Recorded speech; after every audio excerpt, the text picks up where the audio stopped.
Hey, what is going on, ladies and gentlemen? My name is Quarbit, and I'll be your host today for Europa Universalis 4.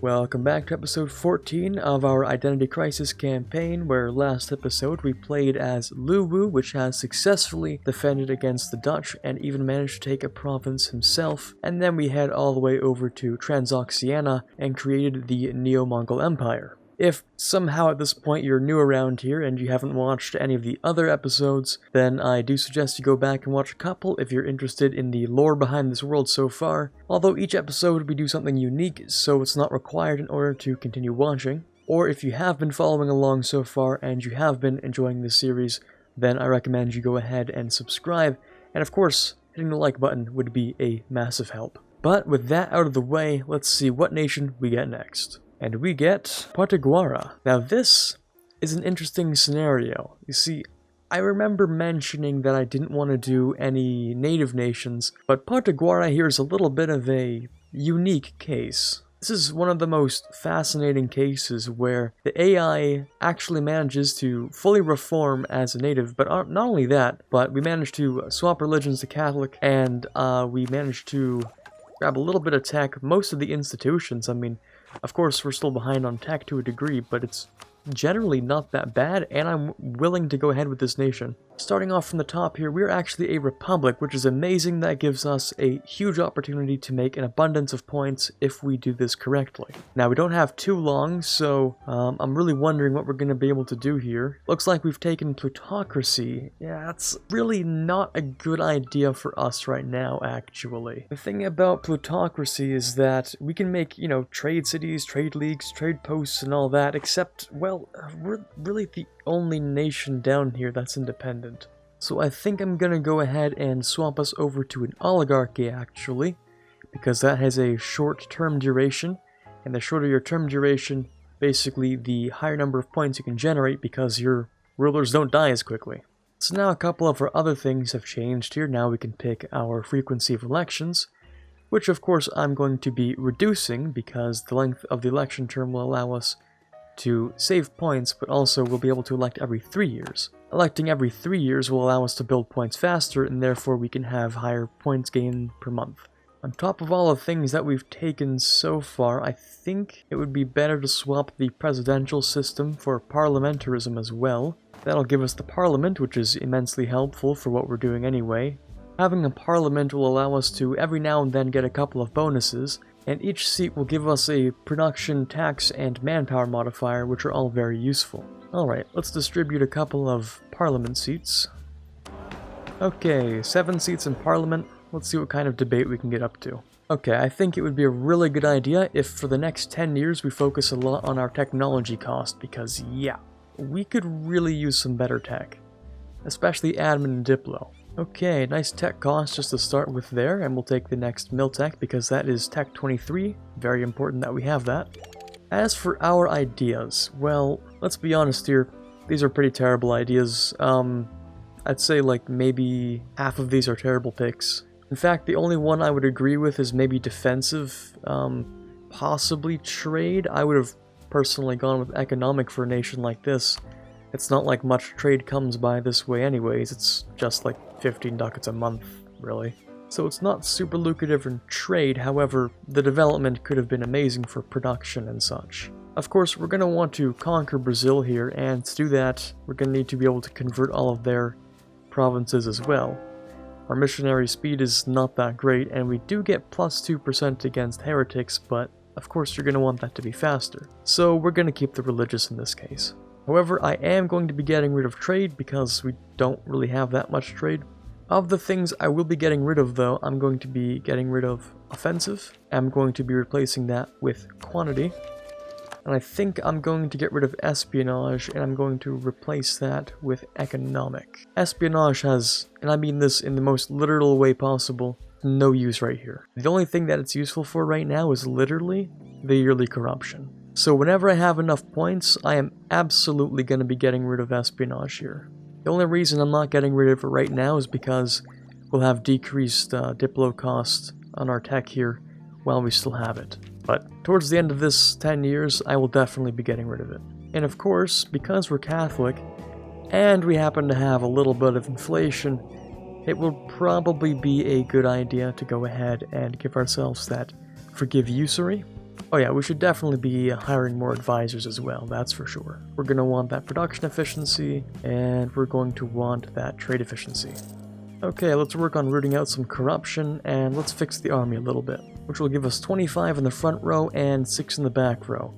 We don't actually need that much back row because most of the forts around here are still level 1. The AI typically doesn't build forts that are higher than 1 in the New World unless they were already there. We also have some extremely lucrative business opportunities here that we can build a lot of money off of. Okay, let's begin. Oh yeah, I can't forget about the navies actually. What do we have here? We have 10 heavies, god damn. We have 17 lights, which is pretty effective. I'll let those stay at sea.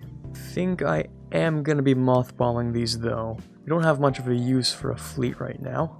And we're going to be keeping this guy pretty much the entire time, even if it reduces our Republican tradition a ton. These 3-year elections will allow us to have a chancellor who will hopefully end up being a 464 by the time we leave this nation.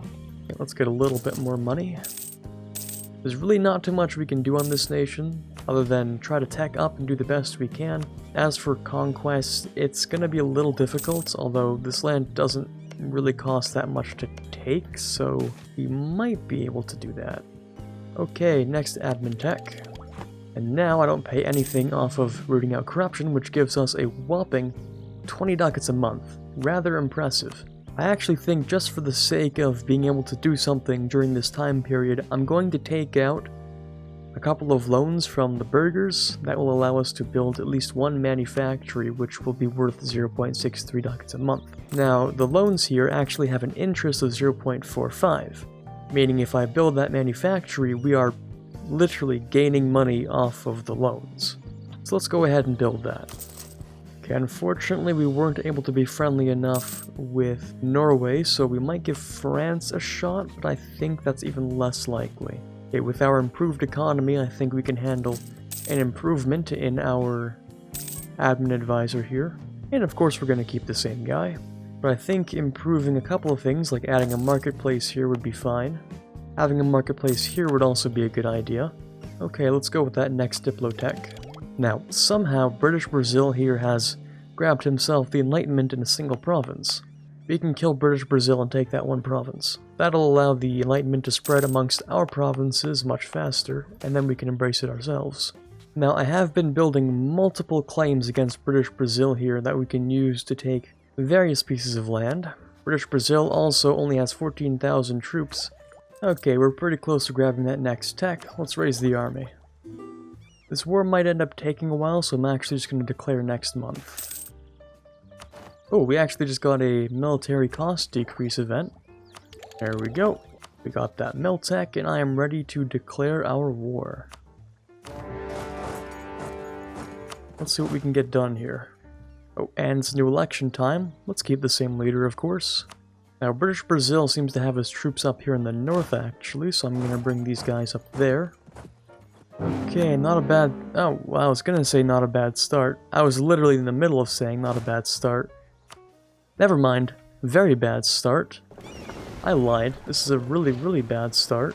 Well, this turned into a pretty big problem. We are already halfway through. I'm wondering if I can take the land and then give it back.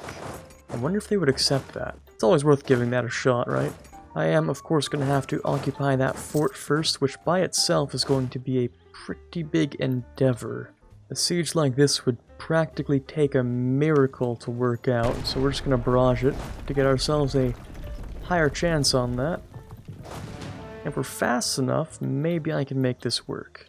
Okay, we've taken this one capital. Luckily, a lot of this land is very low war score cost, especially the stuff I have claims on. So if I go ahead and take all of this land, and then I turn around to Britain and I say, hey, do you want that land back? They would absolutely say yes.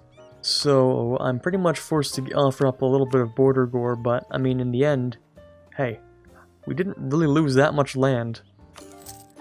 So here we are after losing one of our most powerful alliances and losing a war to the world's greatest power. Not really sure what to do about this, because now we have a truce that lasts until the end of this portion here. We ended up losing like 8 provinces, I think, so generally it could be worse. On the bright side, we did manage to fight that war with Brazil, which gave us a bit of cushioning on that defeat, but really wish I could have taken more. Oh well, there's not much you can do about it. No point in worrying about it that much. Alright, let's grab that next admin tech. The part I'm upset about the most, if you can believe it, is that we didn't manage to get that one province with enlightenment, so it's not going to spread to us very quickly. I'll take a few loans and I'll build a university maybe, because we don't have that much time left, so I might as well. Also, this guy has quite a little bit more tech to catch up on, so I won't be getting rid of his espionage. I would have preferred if he went through economic instead, but at this point he doesn't exactly have the points to do that. I would much rather he saves on his diplo cost than going through an entire new group. But at least we can grab ourselves our final bonus here, which will end up being the advisor costs. And with that, this is the end of Partaguara. Let's go ahead and give one last little thing here. I think that interest per annum and inflation reduction would be pretty useful for him. Partaguara seems like a bit of a unfortunate scenario here. I don't think he's going to last too long, but for now, let's move on to the next nation. And we will get Cuba. But here we are as Cuba. I actually recently did Cuba's achievement. That one wasn't so bad, but I am a little better acquainted with Cuba from that. Unfortunately, they're not doing that great. They are currently 3 techs behind in admin and diplo and 1 tech behind in military. Anyway, obviously we're going to need that technology cost, so we're going to start off by abolishing slavery. And then judging by our economy, I think it's definitely going to be a good idea to hire a couple of dudes here. And we're going to consolidate the army here, try to make a little bit of money. Now here's the awkward thing. Our collect node here is Congo. The thing about the Congo node is that it is extremely terrible. So our trade income is 5.8 ducats a month, wouldn't you know it? I mean, the main reason for that is, of course, we should be collecting in the Ivory Coast. This marketplace needs to be upgraded, we need to get those light ships going, and we need to move our trade capital to the Ivory Coast. Let's just start with that. We might initially make a little bit less money, we should end up making more after. Oh, or we just make more immediately, I mean that works too. We're gonna go ahead and try and root out that corruption. It's not that great that we have all of that. We also need to try and improve our manufacturing situation here. We could definitely make more money off of production. I'm just going to do that same thing we did with the other nation there, where we go ahead and get ourselves indebted to the merchant guilds. So from those 5 loans, our interest is 0.62. Together we're going to make maybe like 1.2 ducats a month off of those manufactories we just created. So again, we're making money off of loans, and that is always the best situation. What I'm happy about, though, is that he did take economic. That makes me very happy, because then we can complete that, get minus 20% dev cost. I don't like how he's going through espionage. I might change that. He's not going to need religious at this point. I would prefer if he grabs quantity, and if he swaps out espionage for trade. I think those are the ones I want. Economic, quantity, and trade are some of the most powerful combinations you can get in policies. Now, fortunately, it doesn't seem like anyone desires my land, other than maybe Spain. The Spain could obviously kill us here, but if we keep our relations improved, there's a decent chance that they won't. I also just want to go ahead and ally, like, literally anyone I can at this point. Like, Zizou would be okay. Huh, we have someone immediately declaring a war against us. We're at war with Mutapa and Luba. Oh, jeez. Yeah, Mutapa. Well, we sort of created our own enemy here, and now we have to fight it. I kind of wanted to play a little bit of a peaceful building game right about now, but it doesn't look like that's going to be available to us. There is actually maybe a way to win this war, but it is unorthodox to say the least. And probably won't end up working, but we'll have to give it a shot.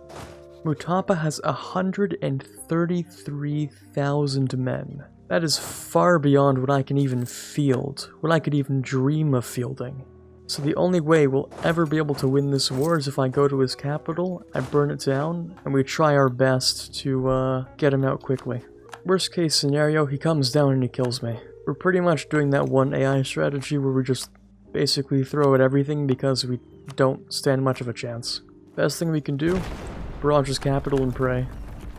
Unfortunately, they siege well, much faster than I can siege them. Unfortunately for them, I can just assault.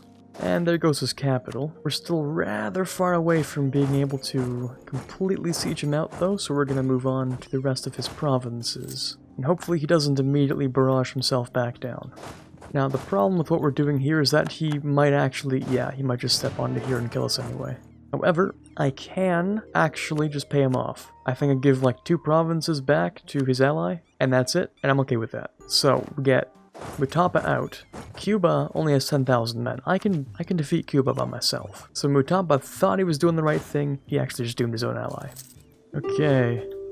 So we're just gonna go ahead and clean up the rest of his stuff here. Get rid of the rest of his men. So now we have 75% war score. The goal would be full annexation, I believe. So we got declared on. We managed to go ahead with full annexation.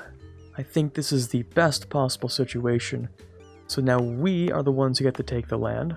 It is extremely expensive to core up, but what that'll do is that will stop him from rising up in the future. Of course, we have the rival Mutapa here. He's just like literally 10 times our power level. I don't think it's even possible to compare ourselves to him, and yet somehow we're rivaled. So, funny how that works. He's like basically a great power at this point, and we're like a twig next to him. But anyway, that twig managed to win a war, so he is at war with Spain now, which is great for us, unless he's the attacker, I don't know. No, he's the defender. But he does have 129,000 men, so he stands a pretty decent shot, I'd say. Now, we're not doing that great on the institution. We are far behind as far as I'm concerned, and we have no way of spreading it. Like, at least Mali has like a university or something here, I don't know. I'm actually going to put myself into more debt with the merchant guilds, because those are significantly better loans to have. So I'm going to go and pay off the high interest loans that we have over here. So now we have less interest. Of course, let's take this next Miltech. It's important, even if it gives us more corruption. Okay, well, the first 3 years were rather eventful. Might actually be better if we move our capital somewhere like Mpemba here, where we don't have the penalty from the jungle. After all, 18 is one of the best costs for developing an institution, and I am kind of saying at this point we're probably going to have to develop this one. I don't exactly see it spreading that far without it. A little late to be deving institutions, but it's not like we have much of a choice right now. Okay, let's move our capital over to Mpemba here. Yeah, it would take roughly 3 years per idea there. So if we want this to happen at all, we're going to have to develop it ourselves, I think. So it's going to cost us quite a few points here. And we're already almost there. Okay, now we have the Enlightenment present in our capital, which is equal to enough dev to the point where we could embrace it, but it's very expensive to do so. It also spreads really slowly, so we might have no choice but to do exactly that. Just embrace it for its ridiculous costs. In that case, what I'm going to do, because we don't have crown land effects anyway, is I'm going to sell the titles, I'm going to take away the indebted to the merchant guilds, and then I'm going to take it back, and then I'm going to take the rest in regular loans, which will allow us to finally embrace it. Kind of a really convoluted way of doing things, but that's sort of the best we can do, I think. Unfortunately, it means our interest is still really big, but hey, at least we're close to paying off that corruption, then at that point, we won't have to root it out anymore. We won't have to pay anything else. It looks like Korea has decided to become the Empire of China. Now Hosokawa, still being rather large as a Grand Daimyo, might stand the chance at becoming something big again. And that would be pretty fascinating. As long as they don't try to take it back. Alright, corruption is pretty much gone. Well, Spain just forced our ally to break our alliance with us. So I'm pretty sure Spain's gonna come and kill us. We had a good run. It was good while it lasted. Yep, I knew it. I knew it. I actually knew it. I told you. Told you it was gonna happen. Unfortunately, we don't have enough time to fight it, so I think Spain's actually just gonna kill us. There's quite literally nothing I can do about that, because we're not gonna be this nation in like 7 months. I'll go ahead and, you know, build up as much as I can. army like this is probably the best we're ever going to achieve, quite literally without exaggeration. If we manage to build this in time, he might stand a chance. He won't have any money when he's done, but he might stand a chance during the war. Spain's coming in here in the north. We'll probably be able to win because he's getting there on the 5th, I'm getting there on the 1st, and he's like just using artillery or something, which was, it's kind of weird. Don't know what's up with that. But yeah, you know, now we lose like 9 ducats a month, so congrats, we're gonna go bankrupt fighting this war. Oh, I actually completely missed the window here. I wasn't paying any attention, now it's February. But autosave is on the 1st of January, so what I'm gonna do is at the beginning of the next episode, I'm just gonna have it rolled back to the 1st of January because the autosave is just gonna boot up there. Seeing as this is all the time we have left on Cuba here, it's also the end of the episode, as this is the second nation. So hopefully we see these two very unfortunate and poorly situated nations try and fight back in the future. But for now, this is Quarbit signing off, and as always, have a fantastic day. I'd like to take a second to thank all of the patrons we have for the month of February, starting with those we have in the General tier: Quiet Guy, Brennan Arsenault, Ben Greenhagen, Torvalved, and Dire Avenger. Those we have in the Prince tier: Snow Raven and Rockbox 2020. Those we have in the King tier: Chewy Shoot and Natsuki. In the Elector tier we have TFLJ Martis. And in the Conqueror of Worlds tier we have The Watcher. It really does mean a lot to me, so thank you guys so much for choosing to financially support the channel. Really, I just can't thank you guys enough.